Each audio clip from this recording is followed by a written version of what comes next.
Live from the People Forward Network podcast studio at CultureCon in Madison, Wisconsin, this Fringe episode was created to help you grow your perspective around culture and meaningful work. CultureCon believes that every individual, regardless of role, has the power to make work more meaningful for themselves and their organization. Now, here's some inspiration straight from the amazing leaders and workplaces within the CultureCon community.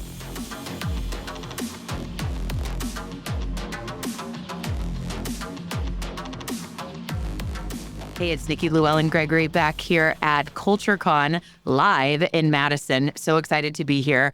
And I do have to say, my guest that I'm thrilled to be here with at People Forward Network, we work with all of our shows on our network to have dream guest lists. So all of our hosts, they send us the list of the dream guests that they would love to have on their show.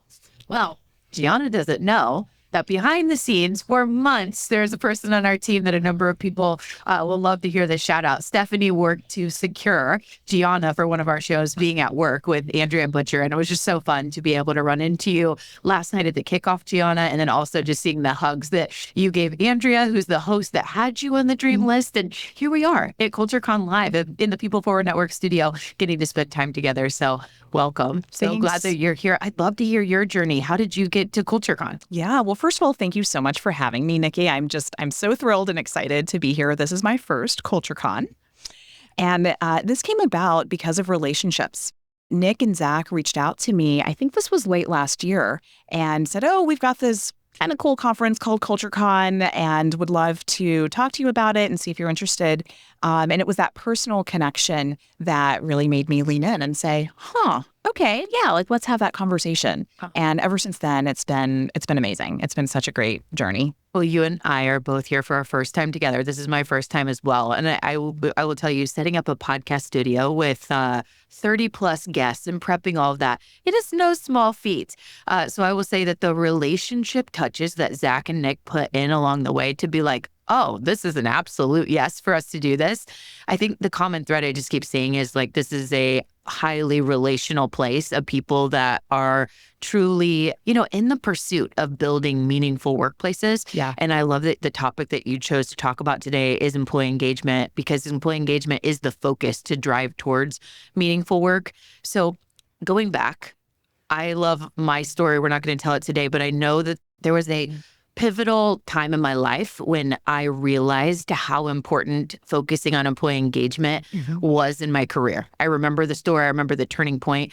Again, we'll save that for another day. I want to hear yours. If that's the topic that you're choosing, there is a story there. What's that turning point when it started to really matter? Yeah. Well, so we roll back a little bit and to contextualize my answer.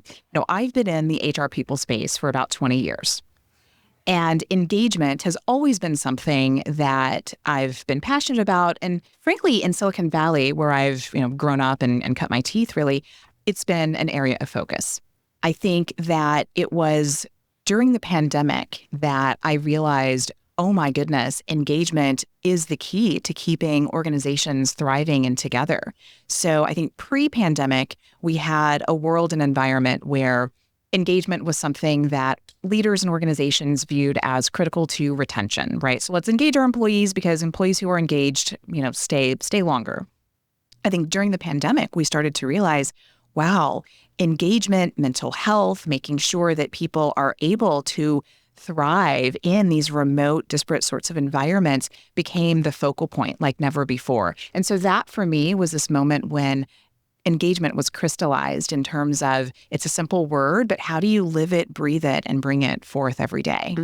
That's so good. And I just thought of something. I have a friend of mine that is going through a really big change in business, and the culture that she's used to as a leader it's struggling.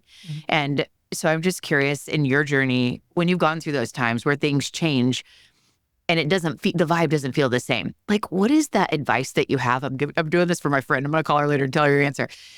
during that time, like what is it for her to think, here's what to focus on, even in the hard times, to keep that employee engagement at the forefront, even if you're not feeling those effects that you love so much? Yeah, I think the first step is listening. So doing a bit of a listening tour. So I like to say, seek first to understand and then to be understood. So before leaders and maybe your friend, before we get into action mode to actually start solving the engagement problem, let's pause, take a step back and really understand what's the why underneath why we're having an engagement issue. Is it that people don't feel valued? Is it that people feel burnout? Is it that people don't understand their relevance in the overall scheme of the goals in the company? Is the culture changing? It could be any number of reasons, but we won't know what to do until we understand the reality of why we got to the engagement, concerns that we have today.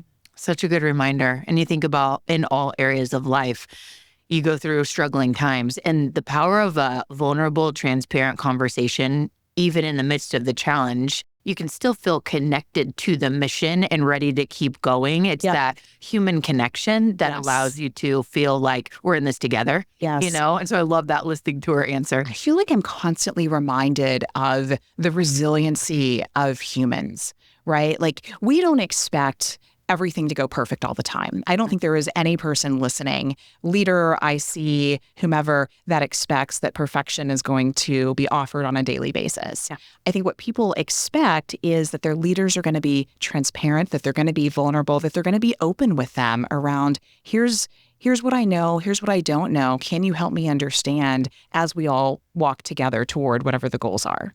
Totally. Yes. So let's talk about the prioritization of employee engagement and, why it's so important and kind of like how it manifests out, if you will, both on the individual human side, right? But also the business side. I feel like so many times we get locked into like, we want to drive retention and we want higher productivity. But yes, all those things are great. But, how does engagement really matter at the human side of being a leader that gets to impact one human at a time, and then also talk about the business outcomes? Yeah. What I love about engagement is I think about this symbiotic circular sort of relationship of two hands, holding each other like one on top, one on bottom. Because yes, there is that business component that CEOs and business leaders love, right? Engaged employees, they are more productive. They do stay longer. Engaged environments have higher profitability rates and all of that. So there's certainly that business aspect. But in order to get there, there is that human aspect. And when I think about engagement, I think about belonging. Do people understand how the mission of the company is also advancing whatever their mission is, whatever they want to do when they get older, whatever their higher purpose is in life? And so I think if we can build cultures and environments where people understand their relevance and they know that their voice matters in this organization, they're willing to dig deep on the hard days and to be resilient and to give all that they can give. So it really is this symbiotic relationship where one starts to truly feed into the other one. I love that. And it makes me think of in my early 20s, I think I was 24, and it's around the time that employee engagement really started to matter. I read this book. It was gifted to me called The Dream Manager. Okay. And the whole idea was it was a fable story of a company that brought in a dream manager to work alongside every employee, understand their dreams, and then tie their role to their personal dream. Everybody had one dream. They shared it with others in the company. And you think about whether it's, being a leader that helps the person achieve a dream and connect it to the business, or, for the people that say, hey, to this leader, if you would have never believed in me or challenged me to do this, I would have never even thought I could do it, right? And just that personal, from being a leader that works on engagement every day, or, us being here today to inspire leaders to dig in and go deeper. It's like the lives that are changed in the workplace to really, help. And then the ripple effect of the dream that's achieved to then impact the families and impact the communities. Yes. Right? There's so much there. Yes. Oh, yeah. So good. So I'm curious, I love to challenge the thought of employee engagement is owned by both leaders, workplaces, and the employee. Can you give some examples of what that looks like for an employee to take part? Because it's like if someone's there and they're like, well, but the benefits just haven't gotten greater this year and this and that. It's like sometimes it all gets put on the employer and the leader. What's the part of the person, the individual person? Yep. I'll use some personal stories and anecdotes. So I've worked in a variety of different kinds of organizations, private, public, CEO owned and run, VC, PE, et cetera. And I've had people come into my office people come into my office and they have big emotions, which is what I love. By the way, I love the messiness of human emotions. And I've had folks come in and say, Gianna, this place sucks. I have no future here. My boss is terrible. Like just a litany of complaints and issues.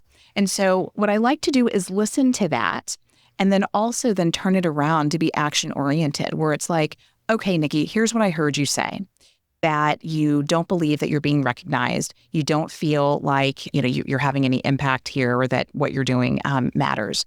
Have you had conversations with your manager and leader around the things that you are doing and how they do have impact? I like to turn this around so that folks realize, no, you own your career. In some ways, you are also responsible for contributing to culture and to the engagement of the workforce. We can't just sit back and expect our leaders to feed us engaging, culture building, and boosting types of programs and initiatives. We ourselves have to be action oriented. And that could be through ERGs. I love, love, love me some good ERGs. It could be through having your voices heard in various types of employee-run and led organizations that, speak to the senior leaders and things like that. But I think let's be part of the solution as opposed to just complain. So engagement is something we all own and are responsible for.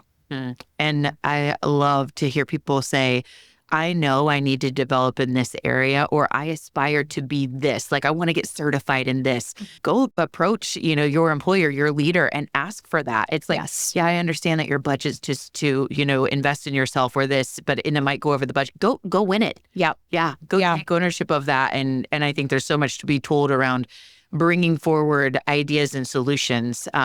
As a leader, we're always looking for, rather than walking into the office with the emotional challenges and complaints, that's okay. And shed the tear and get frustrated. But what's your idea? What's your idea on how to solve it? Exactly. Yeah. And I think have the fears, the insecurities, the imposter syndrome. I have those too. I think part of what humanizes a workplace is stating and naming, this is what I'm coming into this with. These are my fears and concerns. And then saying, and I'm going to do it anyway. I'm going to find the courage to go ahead and to try to do XYZ, whatever it is. It reminds me of that quote that says, you miss 100% of the shots that you never take, right? And I think so often people stop before they even start. Yes. Right. And it's about starting, and it's about saying, I am imperfect. I've got all of these things that I'm scared of, but if I'm unhappy or if I feel like I could be doing more, let me try. Let me ask. Let me just do. Yes. I would love to hear your story around a time. And just as a quick reminder, no matter what our title is, it doesn't matter if we've been there for 1 year, whatever the tenure is, right? We are humans, equal playing field here to own our journey. I'm curious, when did you come to a fork in the road where, man, it was just like you had to start to make a decision for you, whether you came and had a tough conversation or it was a pivot to take you to another place in your career journey? Yeah. So, having worked in a variety of types of companies and cultures, I've got multiple examples that come to mind. The one that I am thinking of right now that I think is very relevant to your question is I've been in a situation where I joined an organization and the leadership team and I poured our hearts into creating a workplace that was thriving. So when I joined, we had a very high attrition rate, 30+%. Folks were just, when you talk to them, they seemed tired and fatigued and just disengaged. And over the span of several years, we named the issue. We created a lot of various programs and really fun, human-centered content. And lo and behold, that organization ended up being merged and acquired by another organization. And so in that, I saw change happening. I saw our culture changing and shifting. And to your point, I was faced with this internal question around, do I stay and be part of a culture and environment that doesn't fully feel like it's me? Now, very lucrative and promising on the financial side of the house. Or do I pause here and go somewhere else where I think my values would be more in alignment with the company culture and goals and direction? That was actually a really hard decision. And, I landed at a place of, let me be true to me. I think that life is too short to sacrifice and compromise certain value-oriented core beliefs that we have. And so I did make that pivotal and hard choice to walk away from something that could have been incredible and amazing, and instead walk towards something that I think is a lot more aligned to who I am.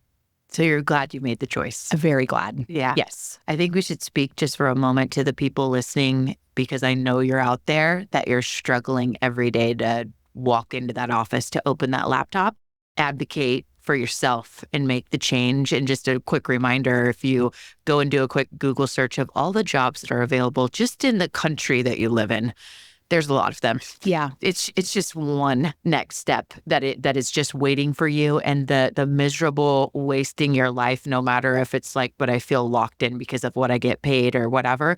If you're not able to be the person you want to be at the dinner table, and you don't have the time to do the things that you want to do in your community, it's not worth it. I right? agree. I agree. One shot. What I would say, just to tie in some of what we spoke about a minute ago, is I would say if you find yourself in a workplace or environment where you don't feel completely joyful and happy, then I would say first and foremost, try to do something about it, right? Like truly assess, take a step back and say, okay, can I impact this? Can I change the organization, my role, whatever it is? And if you do land at a place of, no, I don't think that I can do my best work here at this company, then yes, find the courage to look around at other places. One of the hardest things for folks to leave are people, right? The folks that we work with. And what I've learned having made some jumps is the relationships that we build with people, those transcend organizations. Those are what we carry with us. And so, yes, the nature of a working relationship may shift and change if you're not colleagues and coworkers with someone anymore. But guess what? Those relationships still exist, and that can still be a source of joy and connection for us, even as we transition into other workplaces. So good. That's so good. And I think that a takeaway here is do the inner self-reflection to really understand if there is an opportunity where you are right now. Is there an opportunity for you to make a change? Yeah, I'll give you a quick example of a time that I felt very stuck and was not enjoying my work. I was in a quote unquote department of 3. One of the 3 would be, if you looked at any assessment profile, my hardest to get along with, right? Complete opposite. Everything's perfect, checks and balances. And I'm like, let's just go try something, and it just was not well received. What I had to realize was, if I could just figure out a way to communicate with this person and understand what it is that they're going for, and we meet in the middle, we could really change this. And I got some coaching advice there. It ended up being after that change, I would say it was probably 2 years I was there till I made another change. And I thoroughly enjoyed that. And we became friends, and we are still connected. Yeah. That person it was just hard to get along, but they see the world from a completely different lens than me. And that's what I had to bring to the table was like, I think it's just because we're not meeting in the middle. You're your way and I am. We're just so opposite. Right. But that's an example of like doing a deep dive inside to figure out what could I bring to the table to make the change. I don't think when a company doesn't stand for what you do, core values wise, there's not much you can do there, Agree. right? But, Agree. Kind of looking around you and seeing what you can do. I love your point. I love your story. Oh, thank you. So before we go, I would love to start with, of the 2 things I want to ask, your challenge. What is the homework that you want to leave leaders with on this episode today that you believe, like, if you take action on this, you as a leader, you're going to experience more meaning, and you're going to leave an imprint or propel meaning for those that are around you. What is that challenge that you have for leaders? So when I think about friction in workplaces, to the story that you just mentioned, I think it's often because we're not fully seeing eye to eye and understanding each other.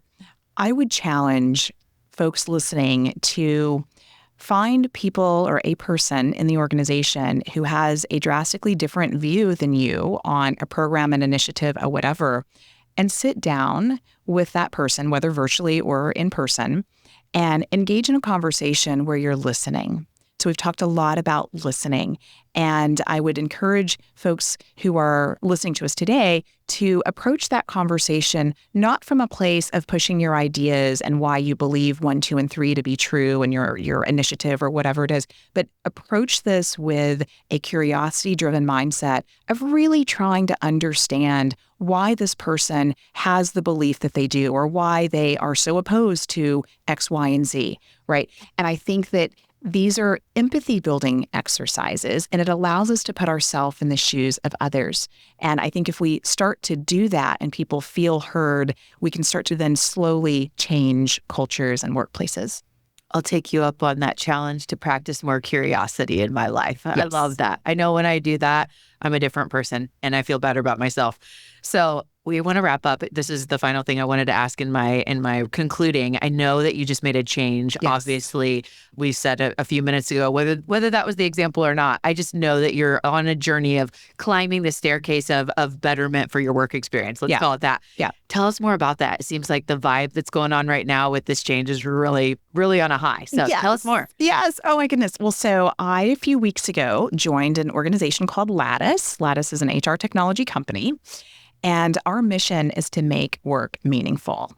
And so when I think about being a chief people officer at an HR technology company, I mean, that's super exciting, full stop. But then also to work in an organization where human connection and culture and joy and happiness is at the center of everything we do is phenomenal. I am literally and truly drinking from a fire hose right now, but I am loving it. I'm loving understanding how our products make a difference in people's lives, how we can tweak and modify and add things to the product roadmap that make us even more joy-inducing in organizations. And being able to do this at scale is crazy exciting. So awesome. Well, congratulations. Thank you. And Lattice is so fortunate to have a dream guest on the People Forward Network list for, I mean, I'm going to say it was probably a year before that happened, that booking, but just someone that's out there really leading the way and like walking the way as a People Forward leader. So I love that. And I love so much that the entire conversation and our experience so far at CultureCon has been the themes around meaningful work. They're the topics we've heard around joy in the workplace, about making change and being that change agent. And so I can't wait to get to know you more. And I'm so grateful for your time here today. And I know all of CultureCon will benefit from this episode with us. So thank you so much. Thanks, Nikki. And thank you to CultureCon. One quick plug for CultureCon. This is my first CultureCon, as we talked about, and spending some time yesterday and this morning walking around. First of all, it's great and fun to be around people. I mean, HR folks are a different breed of folks, and being around your own kind is super invigorating and amazing. That said, I am just blown away by the curiosity mindset that people have, the kindness and warmth. This is a place where if you care about culture, CultureCon is the place to be. Yes. And I'm excited to learn from folks the rest of today and tomorrow. Yes. And hopefully you'll get to see us at a next conference because we'll be coming back, right? Yes, For sure. totally. Yeah. Absolutely.